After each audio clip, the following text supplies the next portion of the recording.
उधर गृह मंत्रालय के मुताबिक दिल्ली में अब हालात काबू में हैं और पिछले 60 घंटों से किसी भी तरह की हिंसा से जुड़ी कोई भी खबर नहीं आई। पुलिस ने आज भी बाबरपुर और मौजपुर में फ्लैग मार्च किया। इस बीच हिंसा फैलाने के आरोप में 514 लोगों को गिरफ्तार किया गया, जिनसे पूछताछ भी की जा रही है। पुलिस के मुताबिक आगे की जांच में भी और लोगों की गिरफ्तारी मुमकिन है। इसके साथ ही हिंसा प्रभावित जो इलाके हैं वहां पर 7000 से ज्यादा अर्धसैनिक बल को तैनात किया गया है और इस बीच पुलिस ने लोगों से शांति बनाए रखने की अपील की। जी देखिए, आनंद सीधी तस्वीर दिखा रहा हूँ। यहाँ पर जो ड्रोन है वो उड़ाया जा रहा है। बाबरपुर सीलमपुर टी पॉइंट के इलाके में एक एडिशनल डीसीपी है, उनको ये जिम्मा सौंपा गया है कि वो अपने अपने इलाके में जो उन्हें टास्क दी गई वहाँ पर ड्रोन उड़ाएं और वहाँ पर देखें कि छतों पे कोई ऐसा सामान तो नहीं रखा है जो हिंसा फैला सकता है। ऐसे लोगों को सुनिश्चित किया जाए। और यहाँ पर आप देख सकते हैं जो ड्रोन एक्सपर्ट है वो यहाँ पर बाकायदा मॉनिटरिंग कर रहा है। मैं आपको दिखाना भी चाहूँगा, ये आप पूरा इलाका मेरे कैमरा से आपको दिखाएंगे कि जिस तरह से उनके पास ये आईफोन है, इसमें पूरा ये व्यू देख रहे हैं कि 1 किलोमीटर के दायरे में यहाँ पर ये ड्रोन उड़ रहा है। और ये देखिए, ये सीधी तस्वीरें हम आपको ड्रोन की दिखाते हैं आनंद। यहाँ पर बाबरपुर इलाके में ये ड्रोन यहाँ पर उड़ाया जा रहा है और एडिशनल डीसीपी हैं आरपी मीणा, उन्हें ये टास्क दिया गया है। तमाम जिलों के जो एडिशनल डीसीपी हैं उन्हें बोला गया है कि उन्हें अलग अलग जगह हिंसा प्रभावित इलाकों में वो जाएं और वहाँ पे ड्रोन से निगरानी रखें पूरे इलाके की। छतों पे पत्थर या पेट्रोल बम या कोई ऐसी चीज़ें जो रखी हैं जो माहौल को ख़राब कर सकती हैं। तो पूरी कोशिश ये है कि शांति व्यवस्था को बहाल किया जाए। लगातार क्राइम ब्रांच भी अपनी तफ्तीश कर रही है। कई जगह रेड चल रही है, जो क्रिमिनल्स हैं उनकी धरपकड़ की जा रही है। अवैध हथियार है उन्हें रिकवर किया जा रहा है। पिछले 60 घंटों से किसी प्रकार की अप्रिय घटना नहीं हुई है। यद्यपि हमने आज जुम्मे के नमाज के लिए सभी प्रकार के इंतज़ाम किया हुआ है, लेकिन पिछले दिनों में जो हम एक्सटेंसिव आउटरीच प्रोग्राम किया था, शांति मार्च किया था, लोगों से जो इंटरेक्शन किया था, जो हमारे अफसरों ने बढ़ चढ़ कर के आगे जा कर के लोगों से बातचीत की है, उससे हमें यही मिला जो हम समझ पाते हैं कि सभी अमन चैन चाहते हैं और उन्होंने जो पुलिस ने अच्छे काम किए हैं उनको उसका सराहना भी किया और वे चाहते हैं कि जल्द से जल्द अमन चैन बहाल हो जाए। अभी भी वैसे सब शांति है, तो मैं ये समझता हूँ कि हम जल्दी से नॉर्मलसी की तरफ जा रहे हैं। दिल्ली के उपराज्यपाल अनिल बैजल ने हिंसा प्रभावित इलाकों का दौरा किया और इस दौरान उन्होंने लोगों से मुलाकात की और लोगों से शांति बनाए रखने की अपील की और ये कहा कि आपस में मिलजुल कर लोगों को रहना चाहिए। तो ये उनका दौरा, दरअसल हिंसा प्रभावित जो इलाके थे वो वहां गए, लोगों से मिले, उनके मन में अब क्या चल रहा है वो जानने की उन्होंने कोशिश की और लोगों से ये कहा कि किसी भी प्रकार की जो अफवाह हैं उस पर ध्यान ना दें और आपस में शांति सौहार्द के साथ मिलजुल कर रहें। तो हिंसा प्रभावित इलाकों में दरअसल अब दिल्ली के उपराज्यपाल अनिल बैजल पहुंचे। उधर दिल्ली के डिप्टी सीएम मनीष सिसोदिया ने बताया कि हिंसा वाले इलाकों में निगरानी हो रही है और जिसका जितना नुकसान हुआ है उसे उतना ही मुआवजा मिलेगा। हमने 18 एसडीएम्स लगाए हैं। इस पूरे 4 सब डिविजनल एरिया हैं जहाँ पे हमने स्पेशल ऑफिसर्स अपने पूरी दिल्ली से निकाल के 18 एसडीएम्स यहाँ लगाए हैं और उनको छोटे छोटे मोहल्ले दे दिए हैं ताकि वो मोहल्ले वाइज पूरा नज़र रख सकें। 4 नाइट मजिस्ट्रेट रात को पूरा दौरा कर रहे हैं। स्ट्रीट लाइट कहाँ काम नहीं कर रही, कहाँ टेंशन है, कहाँ पुलिस का वो कम है, वो सब भी पूरे अपने सेक्टर में घूमते रहेंगे। ये सब लोग भी अपने फील्ड में भी घूमेंगे। साथ साथ जिन लोगों को नुकसान हुआ है और उनका कंपनसेशन दिया जाना है, उनका मुआवजा दिया जाना है, तो फौरी तौर पे किसको मुआवजा तुरंत मदद के रूप में दिया जा सकता है, उसको लेके पूरी व्यवस्था की हमने आज रिव्यू किया है। उसका पूरा डिटेल आपको फिर दे देंगे।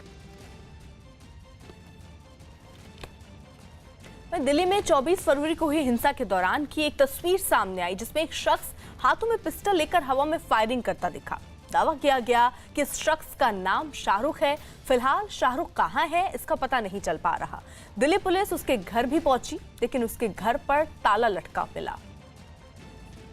24 फरवरी को जब नॉर्थ ईस्ट जिले के मौजपुरी चौक के पास फायरिंग हुई थी और एक शख्स जिसका नाम शाहरुख था, उसका वीडियो वायरल हुआ था, उसने प्रदर्शनकारियों पर फायरिंग करी थी। उसके बाद वो अभी तक फरार है। दिल्ली पुलिस उसकी तलाश कर रही है। कुछ देर पहले ही दिल्ली पुलिस यहाँ पर पहुँची थी। ये शाहरुख का घर है और अब क्योंकि जांच क्राइम ब्रांच की एसआईटी कर रही है, हर पूरे मामले को क्राइम ब्रांच की टीमें देख रही है, तो शाहरुख के घर पर पुलिस कुछ देर पहले आई थी और यहाँ पर मालूमात करी, लेकिन ये पता चला कि घर का हर सदस्य इस वक्त गायब है, क्योंकि शाहरुख उस दिन जब 24 फरवरी को वारदात को अंजाम देकर इस जगह पर आया था और उसके बाद शाहरुख यहाँ से आकर कुछ देर बाद फरार हो गया था। और उसका जो परिवार है उसमें 2 भाई और माता पिता है। ये बताया जा रहा है कि पूरा परिवार जो है अब यहाँ पर नहीं है और यहाँ पर ताला लगा हुआ है। आप देख सकते हैं दिल्ली पुलिस की टीमें अभी यहाँ पर आई थी और लगातार पूछताछ करने की कोशिश कर रही थी, क्योंकि उनका जो घर के ऊपरी माले पर जुराब का कारखाना बताया जा रहा है जो काम होता था। और अब पुलिस जो क्राइम ब्रांच की टीमें हैं वो जाँच करेंगी और हर एक मामले में, क्योंकि शाहरुख कहाँ है किसी को नहीं पता, लेकिन पुलिस को उसकी तलाश है, क्योंकि एक शख्स को उसने गोली मारी थी और भरी भीड़ की तरफ गोलियां चलाई थी, तो कई सारे मामले उसके खिलाफ हैं। लेकिन अब शाहरुख की तलाश दिल्ली पुलिस ने तेज कर दी है। उत्तर पूर्व दिल्ली में जब हिंसा शुरू हुई थी तब एक वीडियो मीडिया में खूब वायरल हुआ था और उस वीडियो में एक आदमी एक पुलिस वाले पर पिस्तौल तानकर उसे धमकी देता दिखाई दिया था। ये पुलिस वाला उस वक्त वहां जारी हिंसा को रोकने पहुंचा था और पिस्तौल ताने जाने के बाद भी वो घबराया नहीं, बल्कि सामने खड़े शख्स को समझाने की कोशिश करता रहा। उस जाबाज पुलिस वाले का नाम है दीपक दहिया, जिनसे बात की हमारे सहयोगी शंकर आनंद ने। इस वक्त मैं बात करूंगा दिल्ली पुलिस के एक ऐसे जाबाज से जिसका नाम है दीपक दहिया। जी हाँ, ये नाम ही काफ़ी है, जिन्होंने हिंसा के दौरान जो नॉर्थ ईस्ट दिल्ली में जिस तरह से हिंसा हो रही थी उस वक्त में अपनी जाबाजी और अपनी दिलेरी से बाकायदा अपना नाम बनाया। इस वक्त हमारे साथ में है, जिस तरह से अभी कुछ दिन पहले मौजपुर और वजीराबाद इलाके में देखा गया आपको, आप जिस तरह से बाकायदा एक ऐसे शख्स के साथ सामना कर रहे हैं, सामने पिस्टल हाथ में, वो भी बड़ा आधुनिक पिस्टल लेके वो फायरिंग कर रहा है, आप सामने में थे, डर नहीं लग रहा था क्या? नहीं सर, ये तो हमारी ड्यूटी का पार्ट है सर, और ये तो ड्यूटी करनी ही पड़ेगी सर। और हमें ट्रेनिंग में सिखाया जाता है सर कि किस तरीके से हमें क्राउड कंट्रोल करनी है। कोई ऐसा एकदम इंसिडेंट हो जाए तो किस तरीके से हमें उसके साथ कंट्रोल करने के लिए कैसे तैयारी की जाती है, ये हमें सब ट्रेनिंग में सिखाया जाता है। दीपक, जिस तरह से बाकायदा वो आपके आगे वो आ रहा था, बाकायदा पिस्टल चला रहा है, गोलियां फायरिंग कर रहा है, उसके बाद भी आप दोनों में बातचीत हो रही, क्या बातचीत हो रही थी वो मैं जानना चाहूँगा। बातचीत सर, वो जैसे ही आ रहा था सामने से तो मुझे कह रहा था कि मैं आपको गोली मार दूंगा, आप पीछे हो जाइए, नहीं तो मैं गोली मार दूंगा आपको। तो फिर मैंने उसको थोड़ा सा डराने की कोशिश की ताकि वो थोड़ा डर जाए या कुछ इस तरीके से उसकी लाइन चेंज हो जाए कि किसी पब्लिक पर्सन को या किसी को कोई गोली ना लगे। अच्छा, मैंने क्या आप दिल्ली में हुई हिंसा में शिव विहार के एक स्कूल को भी आग के हवाले कर दिया गया और आज उसी स्कूल की 5वीं कक्षा में पढ़ने वाला एक लड़का जब वहां पहुंचा तो स्कूल की हालत देखकर फूट फूट कर रोने लगा। 5वीं में पढ़ने वाला अरमान मेहरा एक एक कर स्कूल की कई क्लास में गया, लेकिन वहां के हालात देखकर उसकी आंखों में आंसू आ गए। अरमान अपने पिता के साथ वहां पहुंचा था और यही नहीं, स्कूल का गार्ड भी जले हुए स्कूल को देखकर रोने लगा। मैंने देखा कि हमारे इंचार्ज का वो ऑफिस जला दिया गया है, फीस काउंटर जला दिया गया है। मैं देख कर रह गया था। जब मैं ऊपर क्लास में आया, मैं अपने दोस्तों का मेडल लेकर आया हूँ और अपने देश का एक वो लेकर आया हूँ, तिरंगा झंडा। वो मैंने ला के अपनी क्लास में रख दिया और नीचे पड़ा। इधर आईबी कर्मचारी अंकित शर्मा हत्या केस में आम आदमी पार्टी से निलंबित पार्षद ताहिर हुसैन पर पुलिस का शिकंजा कसता जा रहा है। एसआईटी और फॉरेंसिक की टीम ने ताहिर हुसैन के घर जाकर वहां से सबूत इकट्ठा किए। फॉरेंसिक की टीम ने वहां पड़े जले हुए टुकड़े और पत्थरों तक के नमूने जमा किए। ताहिर के घर में बनी दुकानों के शटर उठाकर भी एसआईटी और फॉरेंसिक के लोग अंदर गए और वहां से भी जांच के लिए नमूने इकट्ठा किए गए। इससे पहले अंकित के पिता ने ताहिर हुसैन के खिलाफ हत्या की एफआईआर दर्ज कराई थी।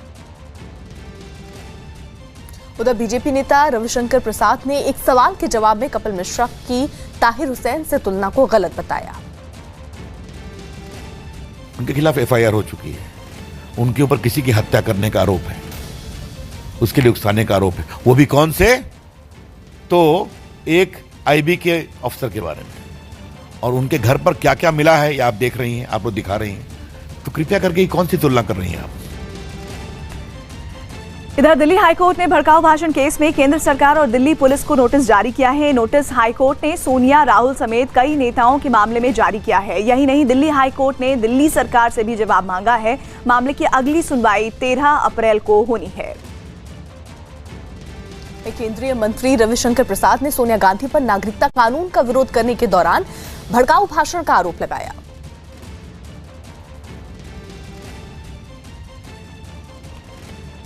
सोनिया जी, जरा आप अपनी टिप्पणियों को देखिए। रामलीला ग्राउंड में आपने क्या कहा था? अब इस पार और उस पार फैसला लेना है। सोनिया गांधी जी, मैं आपके वक्तव्य को याद दिला रहा हूं। सीए और बाकी आर्थिक मामले पर आपकी रैली थी रामलीला ग्राउंड में, और आपने कहा इस पार और उस पार की लड़ाई होगी। ये कौन सी भाषा है? ये उत्तेजना नहीं है तो क्या है?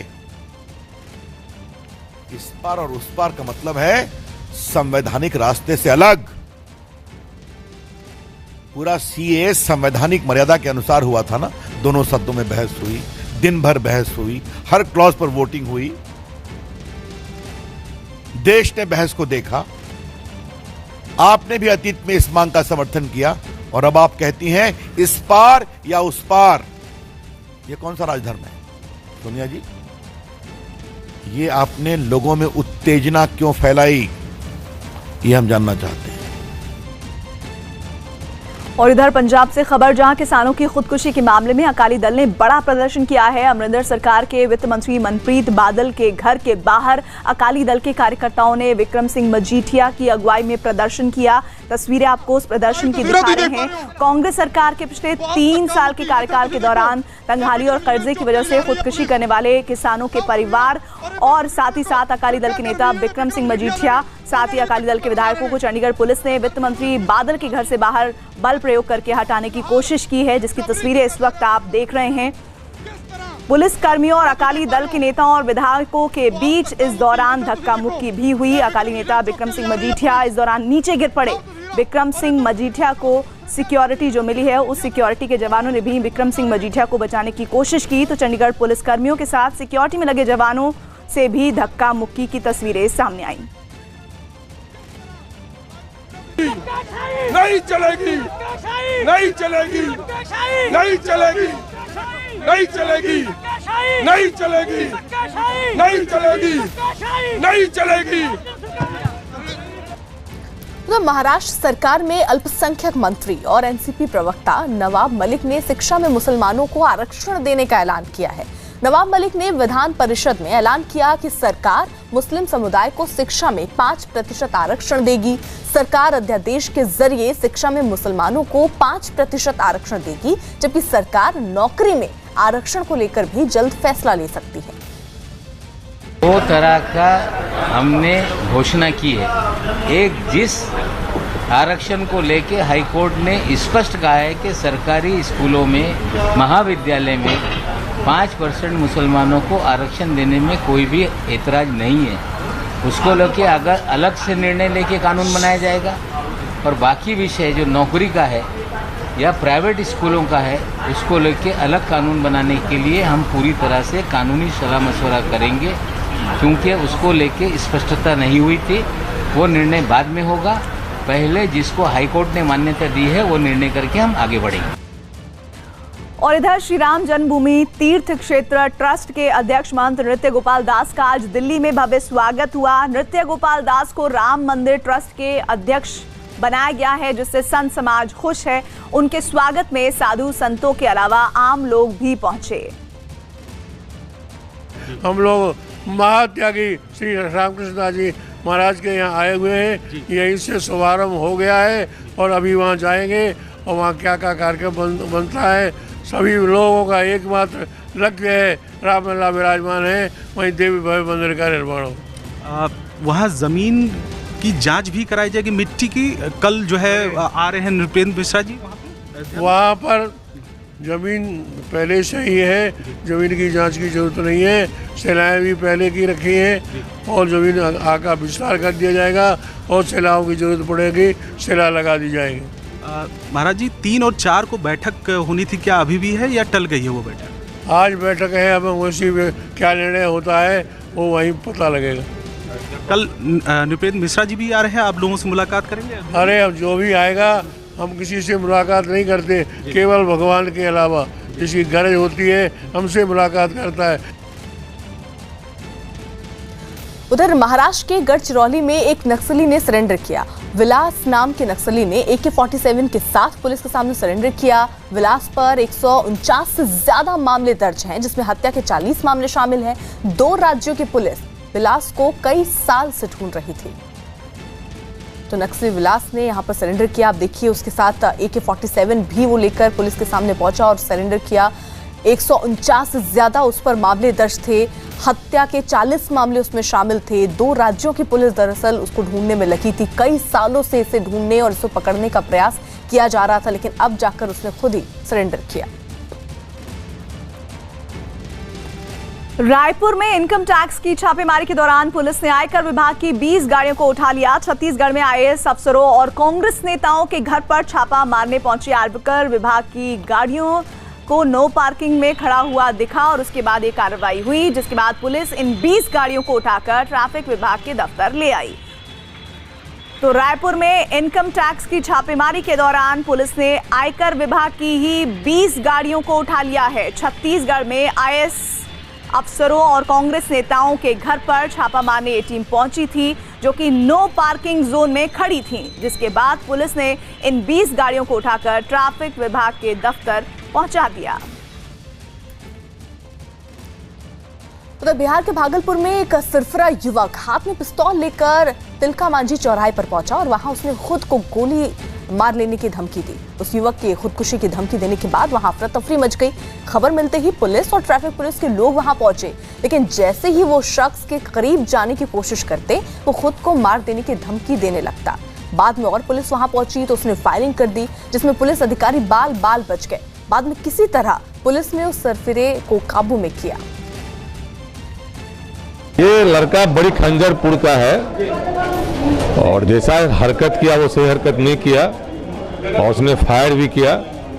हमारे पुलिसकर्मी बहुत बहादुरी के साथ जान पे खेल करके DSP सिटी है, इंस्पेक्टर ट्रैफिक शर्मा है और एक थाना लेखक सिपाही है, काफ़ी बहादुरी से काम किया, उसे कैप्चर किया और बड़ा हादसा होने से बचा।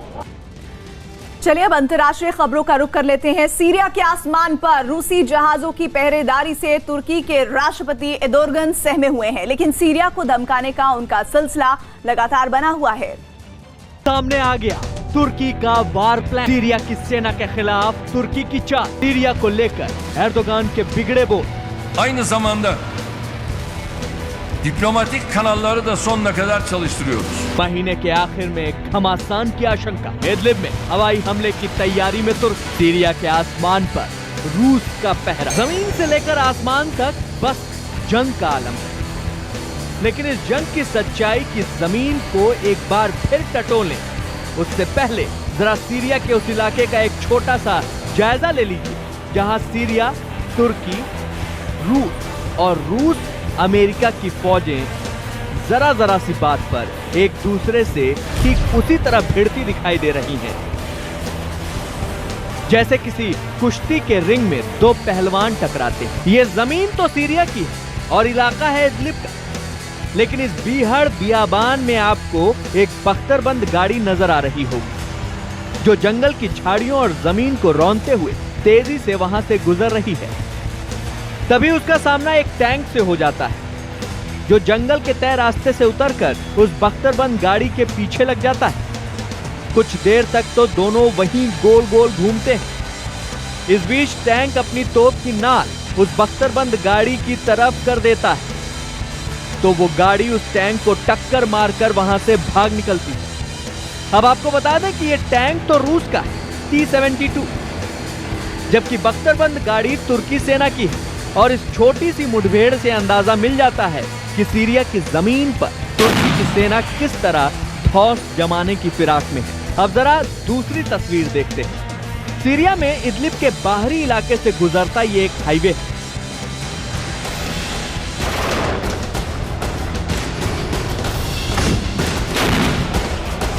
और इस हाईवे से इस वक्त एक फौजी कारवां गुजर रहा है। टैंक और बख्तरबंद गाड़ियों पर लगे निशान और झंडे बता रहे हैं कि यह काफिला रूसी सेना का है, जो इस इलाके में सीरिया की सेना की मदद के लिए ही है। लेकिन इसी हाईवे पर अचानक एक ऐसा मंजर दिखता है जो शायद किसी भी बड़ी जंग की आग भड़काने के लिए एक मामूली चिंगारी साबित हो सकता है।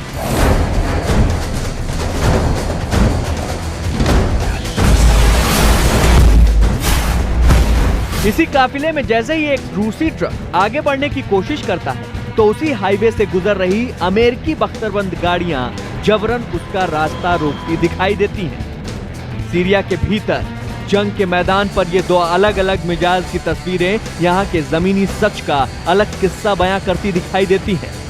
लेकिन इन तस्वीरों के जरिए कम से कम एक बात तो साफ हो जाती है कि सीरिया के भीतर तुर्की अपनी चलाने की फिराक में है और अमेरिकी सेना हर हाल में रूस के रास्ते की रुकावट बनने को तैयार है। यानी जंग का सारा माहौल अब पूरी तरह से तैयार हो रहा है। सीरिया के भीतर सीरियाई सेना के तेज होते ऑपरेशन की वजह से इदलिब के ज्यादातर हिस्सों में तुर्की की चल नहीं पा रही, वरना अगर ऐसा नहीं होता तो तुर्की के राष्ट्रपति रेसेप तैयप एर्दोगान अपनी संसद में खड़े होकर सीरिया के हुक्मरानों को ये धमकी न दे रहे होते।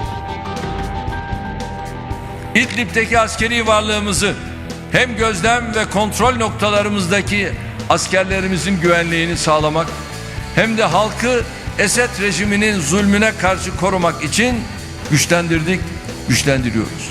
Şu anda en büyük sıkıntımız hava sahasını kullanamıyor oluşumuzdur. तुर्की की छटपटाहट एर्दोगान की बात से साफ हो जाती है कि उसके जंगी हवाई जहाजों को उड़ने के लिए आसमान नहीं मिल रहा।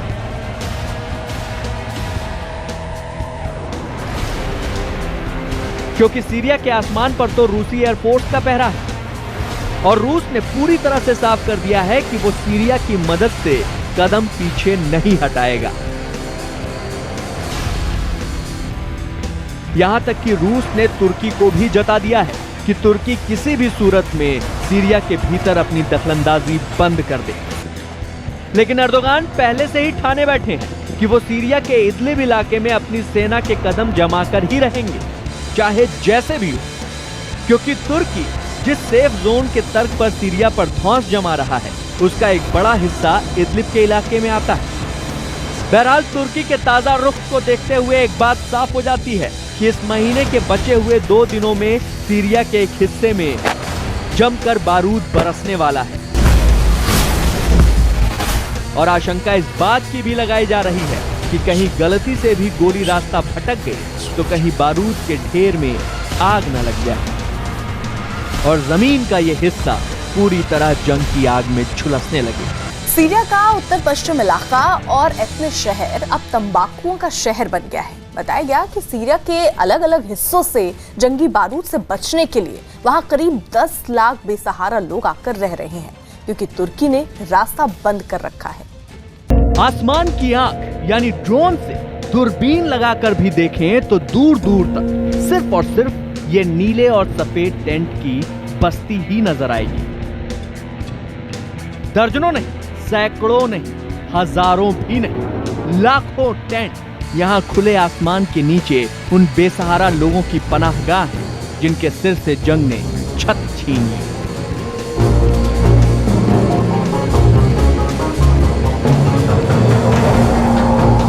सर्द हवाओं से सिहर रहा सीरिया इन दिनों आसमान से आती रहमत की धूप तक को तरस रहा है। धूप की आस में ये मासूम चेहरे कैमरे की आंख में आंख डालकर बस एक ही सवाल करते दिखते हैं, हमारी बर्बादी के अलावा तुम्हें यहाँ क्या दिखेगा? टेंटों की इस बस्ती में इन और इनके जैसे लाखों बच्चों का भविष्य बस पनाह लिए बैठा है और इनका बचपन शरणार्थी कैंप के इस कैंपस में गिरफ्तार होकर रह गया है।